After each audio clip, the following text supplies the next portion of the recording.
USAID did not give millions of dollars in direct grants to Politico. It did not fund the visits of celebrities to Ukraine. Cut. More cutting. When did we get to the point where presidents are measuring themselves by how many people they put out of work instead of how many people they get jobs for? Not a moment too soon. Let's watch a rather heated CNN panel where rich guy MAGA tool Kevin O'Leary kind of just gives the game away as to what MAGA's true goals are. So be sure to like this video. It helps out the channel a ton. Subscribe if you haven't already, and we'll be back with the context and the fact checks that are very much needed. Hey you, yes, you. We now have a Substack website where you can help support the channel. For just $8 a month, you can get daily articles exposing the chaos in Trump's first 100 days, a weekly podcast, and other exclusive perks, all while helping the channel grow and defend democracy. This is something that's not just very important to me, but enables us to get our message out to the most amount of people while also being just a genuine passion that I would love to pursue. So for those who have been wondering how to support the channel, how to help us grow, you can sign up now at the first link in our description. Thank you, and let's get back to the video. I don't think it's happening fast enough. They're not cutting enough. Keep slashing. Keep hacking while you have a 24-month mandate before the midterms. Cut. More cutting. Believe me, it's going to work out just great. Everybody should be happy about this. Even people with the nuclear codes, cut them too.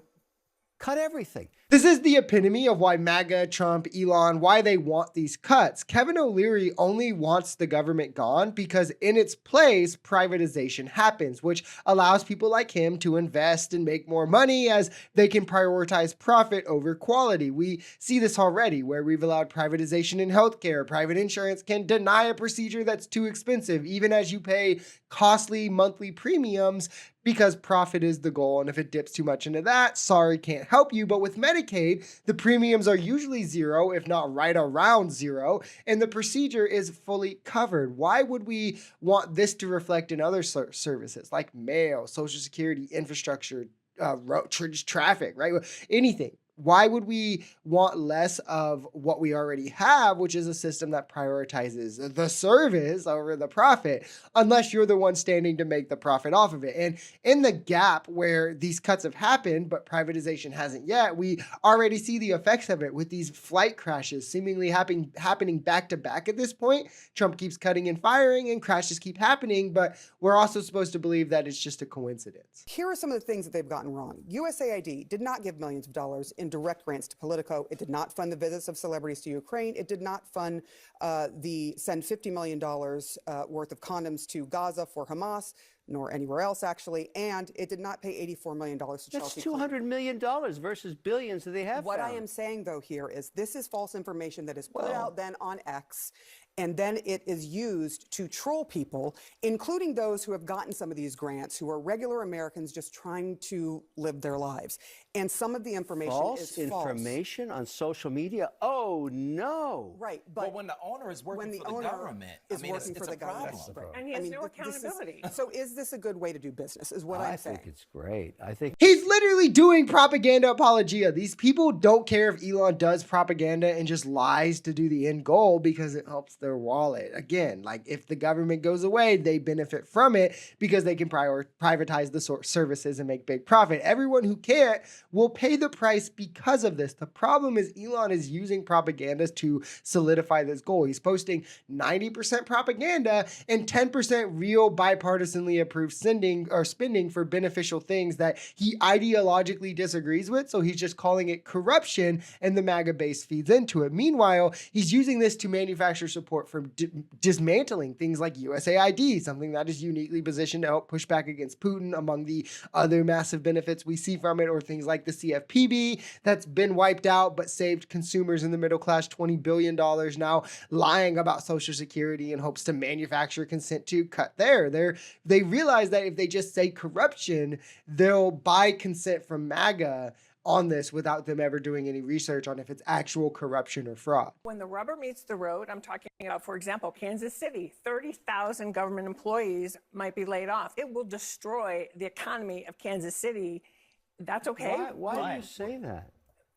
Because I'm reading what the individuals from Kansas City have been saying, that they're very concerned. What do you think they're going to say when they're going to get whacked? Of course they're going to say that. But my point is, do we think that's smart to live in an American city just go under? How many American cities need a massively oversized federal government to stay afloat. I mean, isn't that says more about the city than the government? But when did we get to the point where presidents are measuring themselves by how many people they put out of work instead of how many people they get jobs Not a moment too soon. Yeah, Not a moment this is too crazy. soon. This is Because absolutely the government only ever gets big bigger, fat never chickens. smaller. Hopefully, they To clarify, there's nothing wrong with big government involvement in a city. There's some cities where it's just structured that government jobs make up the most of the jobs there. They couldn't point out any reason that's bad other than government bad, which they only think it's bad because for a third time, it prevents them from privatizing more things. Remember when Trump and MAGA said that he would be good for the economy and Trump was going to lower our prices and we'd see massive booms and everyone would be better off?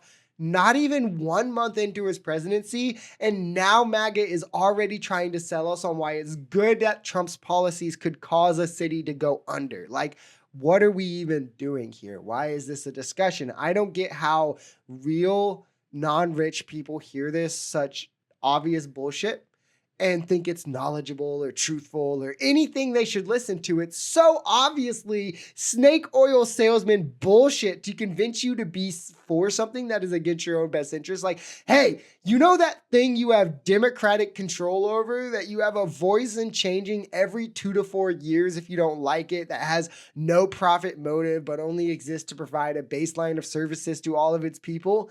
Yeah, it's evil. And we should replace it with corporations that you have no democratic control of that will always concentrate industry so your choice doesn't really exist in a way that hinders what they want their bottom line to be, and that will always put profit over your needs. The fact that people could buy into that and just don't see it for what it is beyond me. Like, people will try to convince me the choice you have with corporations is what will keep them in line and makes it better for consumerism and all the buzzwords that capitalists they don't even understand. Economics is hard for capitalists, I guess. I mean, when you're trying to sell corporate ownership, it gets pretty difficult, but they're like, it's the choice that'll keep corporations in line, because if they do bad stuff, if they price things too high, you'll go elsewhere and that'll drive prices down. And we literally just see in industries that this isn't true, right? Like, they just concentrate in a way that all of your choices are set within the boundaries of what they want their profit to be anyway. Why do you think product prices keep going up further away from what the cost to make them are, as to give companies more profit? If what they're saying was true, companies would be incentivized to lower prices under their competitors, and that would be what consumers are drawn to, and then more companies would do this and we would always see prices going down. The problem is the person who owns, say, Subway, that is charging you $10 for that sub that used to be $5, also owns Jimmy John's, whose $4.50 subs are now $9. So that choice that had you feel like you're saving $1 and it's consumerism is still you paying a 100% increase in price, keeping these corporations within the profit bottom line that they want to reach. I mean, it's literally all fake. None of it is real.